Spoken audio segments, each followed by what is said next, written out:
네, 안녕하십니까? 네, 행복한 안식일입니다.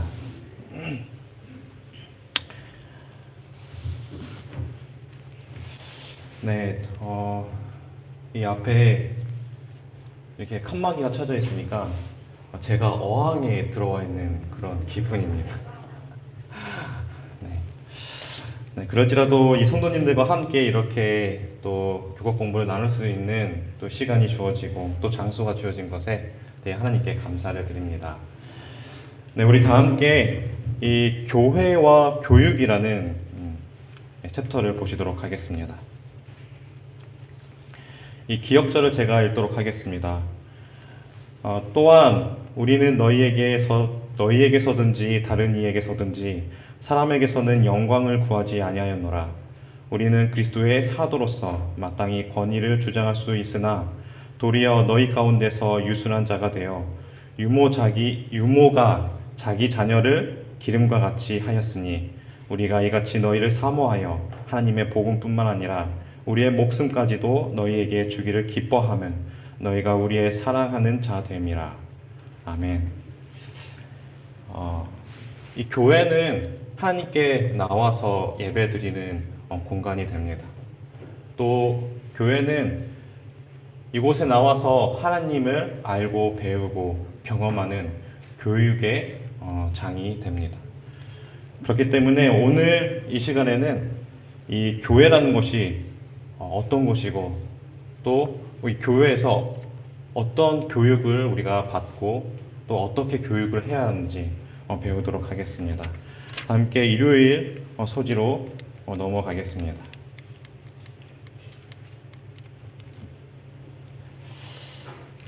여러분, 이 선한 사마리아인법 아십니까?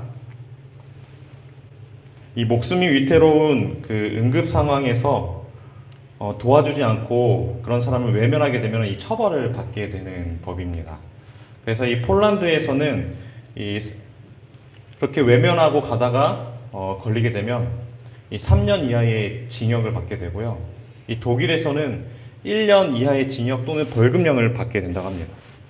또 어려운 상황에 위급한 상황에 처한 사람을 그냥 외면하고 지나친 그런 사람에게는 러시아에서는 6개월 이하의 징계노동, 심지어는 북한에서도 2년 이하의 노동 교화형을 받게 됩니다. 이 법이 우리나라에서 실시되어져야 한다는 말이 나오게 된 한 사건이 있는데요. 네, 그것은 바로 이 택시 운전기사를 그대로 방치하고 사라진 한 사람들 때문입니다. 한 부부이기 때문입니다. 2016년에 이 대전에서 택시 운전기사를 하는 사람이 이 운전을 하다가 이 심정지가 갑자기 왔습니다. 그래서 사고가 납니다. 이 택시 안에는 이 택시 기사뿐만 아니라 이 부부도 함께 탑승하고 있었습니다.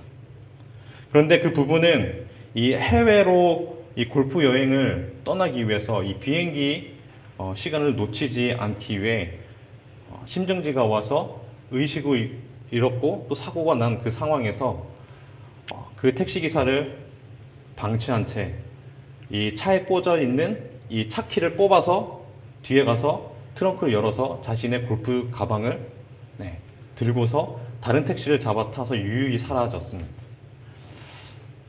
결국 택시 기사는 이 골든 타임을 놓치게 되었고 이 소중한 생명을 잃게 되었습니다. 이 택시 기사의 생명보다 해외 골프 여행이 더 중요했던 부분은 비록 처벌을 받을 법적 근거는 없었지만 이 도덕적 비난을 피하기는 어려웠습니다. 저는 이 기사를 보면서 이 부부를 속으로 많이 비난했습니다. 어떻게 저렇게 정도 없고 사랑도 없고 죽어가는 그 사람을 그대로 방치하고 자신의 이 골프 약속 때문에 그렇게 간다는 것 자체가 이게 사람의 도리로서 한 일인가라는 생각을 했습니다. 그런데 곰곰이 생각해보면 이런 일들이 우리의 삶에서 비일비재하다는 것입니다.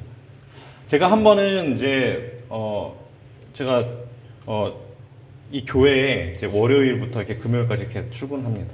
이 나와서 이제 일을 마치고 5시에 이제 퇴근을 하는데요.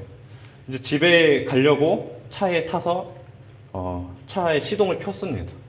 물론 이제 교회의 문은 다 단속을 했죠.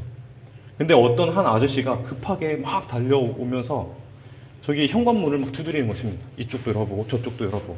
근데 이미 제가 문을 다 잠궈 놓은 상태였죠. 그러더니 그분이 막 두리번 하더니 저기 이렇게 엘리베이터 타는 쪽 그 철문으로 가더니 이 바지를 내리고 오줌을 이렇게 소변을 노상방뇨를 하려는 것입니다. 얼마나 급했으면 네, 그랬을까요? 근데 저는 거기서 어떻게 했을까요? 경적을 울렸습니다. 아저씨, 거기서 그러면 안 되죠? 이렇게. 그러면서 쫓아냈습니다. 이 택시 기사 아저씨를 그대로 방치하고 가버린 그 부부와 저는 뭐가 다르겠습니까? 그 사람의 그 도움의 필요를 제가 알았음에도 불구하고 저는 그 자리에서 솔직히 차에 내려서 교회 문을 열어서 거기서 노성방뇨 하지 마시고 이 교회 안에 들어가서 화장실에서 네, 볼일 보시고 가세요 라고 할 수도 있었지만 그것이 귀찮았던 것입니다. 그래서 저는 그 아저씨를 내쫓았습니다. 이처럼 예수님께서 이 선한 사마리아인 이야기를 이 비유로 드시면서 이 바리새인과 또 이 사두개인들의 그 이기적인 마음을 꼭 집으셨습니다. 이 사마리아인 이야기를 우리가 잘 알죠. 이 한 사람이 예루살렘에서 여리고로 가다가 이 강도를 만났고 길 위에서 죽어갔습니다. 그때 이 세 사람이 지나가게 됩니다. 거기서 제사장과 레위인이 그 죽어가는 사람을 보고서 어떻게 합니까? 보고서 피하여서 지나칩니다. 하지만 이 선한 사마리아인은 그 사람을 보고 불쌍히 여겨서 여관으로 데려가서 돌봐줍니다. 우리는 이 이야기를 통해서 한 가지 사실을 알아낼 수가 있는데요. 모든 사람은 갑자기 일어난 상황에 맞춰서 행동하지 않는다는 것입니다. 여기서 보시면 누구보다도 도덕적이며 신앙적이며 선한 양심을 가지고 성전에서 일하는 이 제사장과 레위인은 이 목숨이 위태로운 이 사람을 보고서 피하여 지나쳤습니다.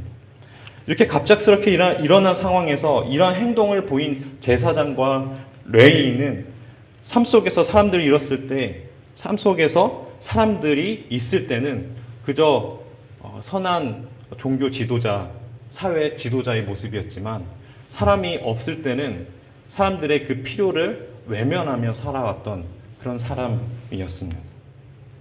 그래서 길을 가다가 죽어가는 사람을 외면한 것은 갑작스러운 상황으로 인해서 갑자기 나온 행동이 아니라 그동안 그가 평생 살아온 삶이 꼴지어 행동으로 나타나게 된 것입니다. 조금 전에 앞서서 얘기한 그 골프 여행 때문에 죽어가는 사람을 외면한 이 부부도 그들의 평생의 삶이 어떠했을지 우리는 그 행동을 통해서 알 수가 있는 것이죠.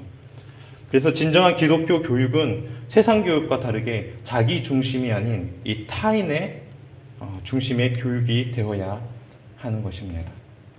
그렇다면 우리는 우리 교회 멤버들에게만 그렇게 친절하고 또 차별 없이 편견 없이 대하는 것이 아니라 하나님을 알지 못하는 그리고 우리와 삶의 방식이 다른 그런 사람들에게도 똑같이 친절하게 대하고 편견과 차별이 없는 관계로서 우리가 다가가야 한다는 것입니다. 이 영감의 교훈을 보시면 우리는 십자가를 통해서만 인간의 영혼의 가치를 측량할 수 있다. 그리스도께서 죽으시고 아버지께서 그 아들을 인간을 위해 죽도록 내어주사 그 한량없는 값으로 채우신 것이 바로 인간의 가치이다. 인간의 가치는 갈보리에 가서야 제대로 알려진다. 그리스도의 십자가의 신비 속에서 우리는 인간의 가치를 측정할 수 있다. 이 엘렌 G 화이트 여사의 말씀처럼 모든 사람의 가치는 우리의 생각과 경험으로 알 수 있는 것이 아닙니다. 십자가를 통해서만 알 수 있다는 그 사실을 우리가 이 말씀을 통해서 알기를 원합니다. 그래서 하나님께서 세상 사람들에게 부여하신 가치에 맞게, 다시 말해 예수님께서 그들을 위해 희생하신 가치에 맞게 우리의 이웃에게 또는 전혀 관련이 없는 그런 사람들에게 친절하게 다가가고 또 친절하게 대우하는 것이 우리가 해야 할 임무이고 본부이라는 것입니다. 이것이 진정한 기독교 교육인 것이죠. 다음은 월요일 소지로 가겠습니다. 빛으로 살도록 부름을 받음. 우리가 살아가는 세상은 참으로 어두운 세상 같습니다. 이 코로나라는 그 질병으로 인해서 많은 사람들이 죽어가고 또 질병과 씨름하고 있고요. 또 이 화목해야 할 그 가정들이 쉽게 깨어지는 그런 사회 현상들을 볼 수가 있습니다. 그리고 사랑하는 사람을 잃는 그런 슬픈 일들이 또 우리 주변에 비일비재합니다. 또 이해하기 어렵고 이 마지막 때가 왔음을 알리는 악하고 참 부도덕한 그런 사건 사고가 계속 일어납니다. 정말 어둡고 희망이 보이지 않는 이 세상에서 우리는 살아갑니다. 이런 세상을 살아가는 우리들에게 예수님께서는 이 세상의 빛이 되라고 말씀하셨는데요.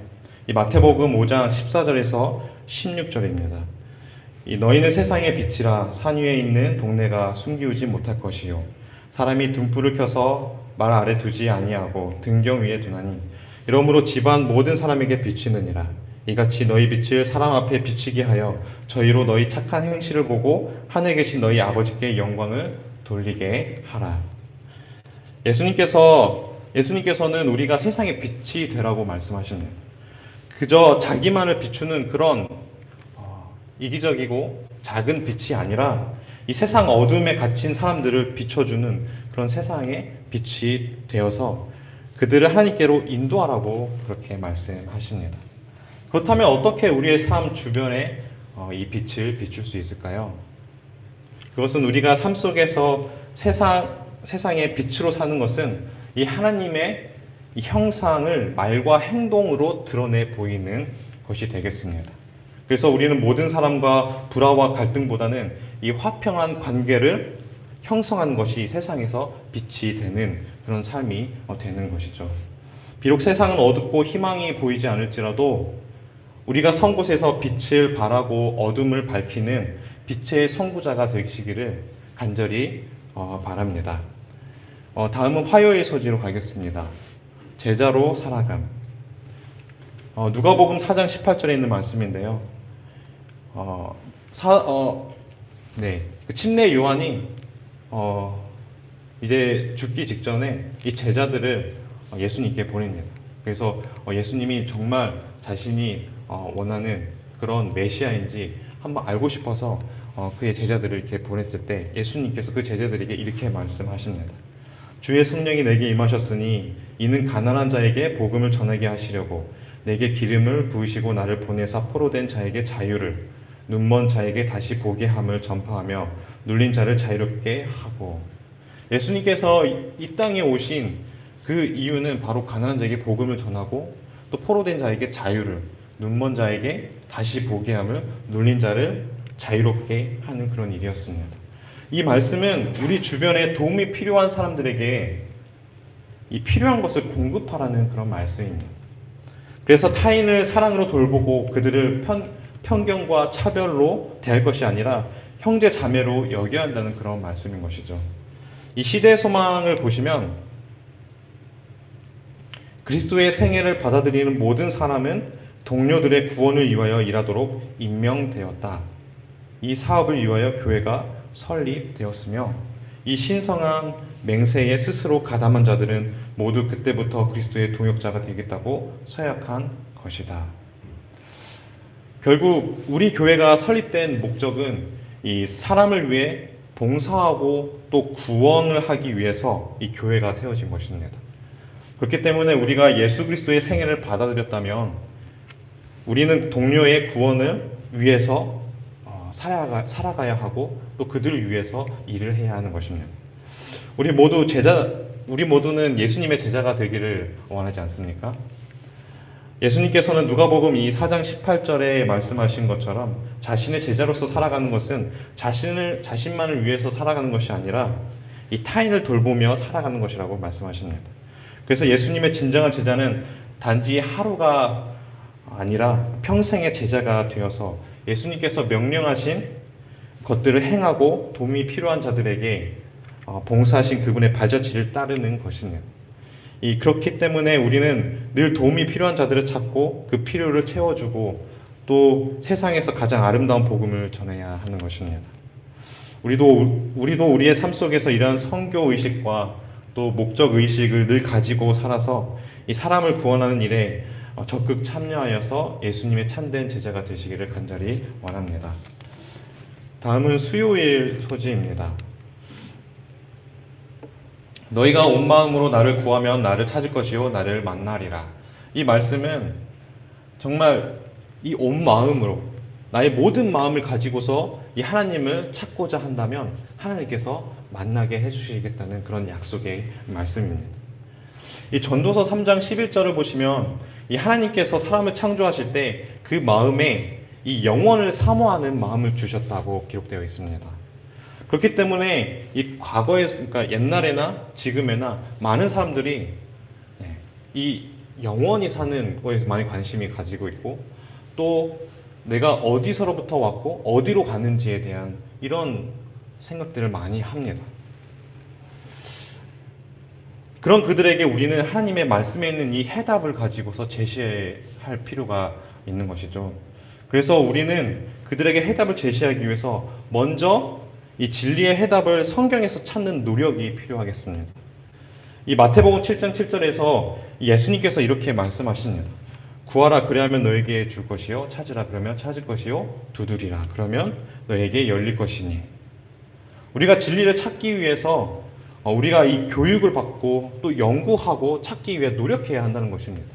그저 가만히 앉아 있기만 하면 그냥 진리가 우리에게 이렇게 오고 그리고 깨달아지는 것이 아니라 우리가 그것을 알기 위해서 노력해야 한다는 것이죠.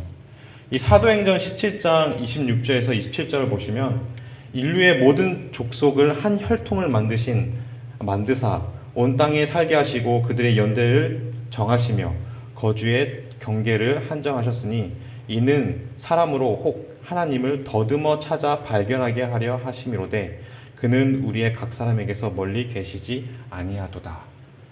우리가 하나님을 더듬어 찾아 발견할 때에도 그냥 되는 것이 아니라 각 사람에게 이 가까이 계시는 그 하나님을 통해서 우리가 진리를 발견할 수 있게 된다는 말씀입니다. 그렇기 때문에 우리는 늘 가까이 계시는 그 하나님을 의지하여서 이 진리를 찾아야 하는 것입니다. 이 세 번째로 또 진리를 찾을 때 필요한 자세는 시편 25편 5절에 나와 있습니다. 주의 진리로 나를 지도하시고 교훈하소서. 주는 내 구원의 하나님이시니 내가 종일 주를 기다리니이다. 때로는 진리를 찾고자 노력해도 그 진리가 바로 우리가 이렇게 우리 앞에 보여지거나 또 찾아지는 것이 아닙니다. 우리 재림교단이 이렇게 조직되고 세워지기까지 살펴보면 인내하고 기다렸던 사람만이 그 진리를 찾을 수 있었음을 알 수가 있는데요. 윌리엄 밀러의 그 재림운동을 시작해서 1844년 대실망이 있었죠.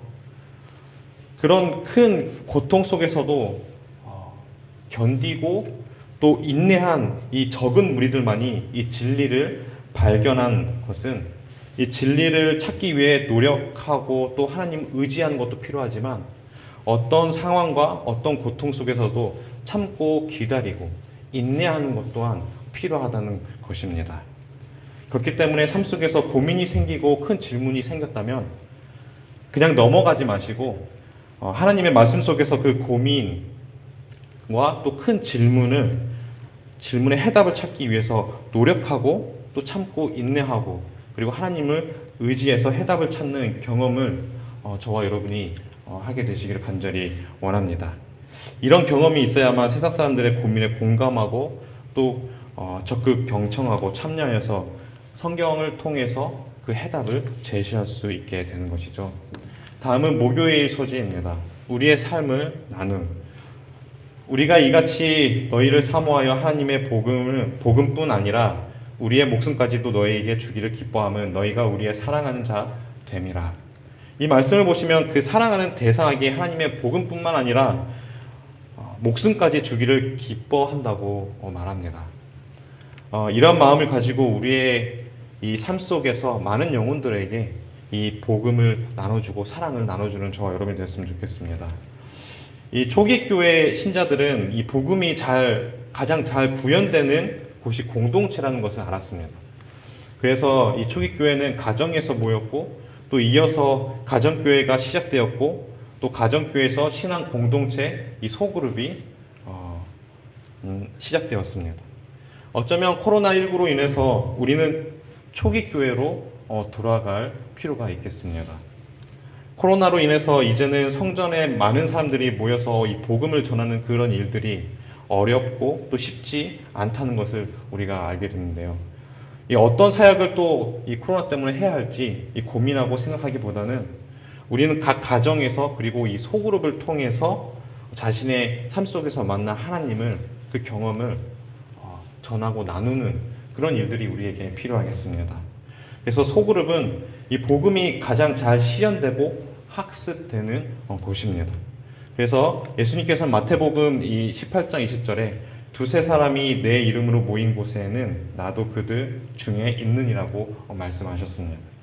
사실 새로운 신자들이 성전에 와서 이 목사님의 설교와 또 성도 간의 그 교제를 통해서 하나님을 알고 배우고 경험하는 것도 있지만, 오히려 소그룹 안에서 이 새로운 이 신자들이 예수님 안에 있는 그 새로운 이 생명을 소개받고 또 성경을 배우기에 가장 좋은 장소가 될 수 있다는 것입니다.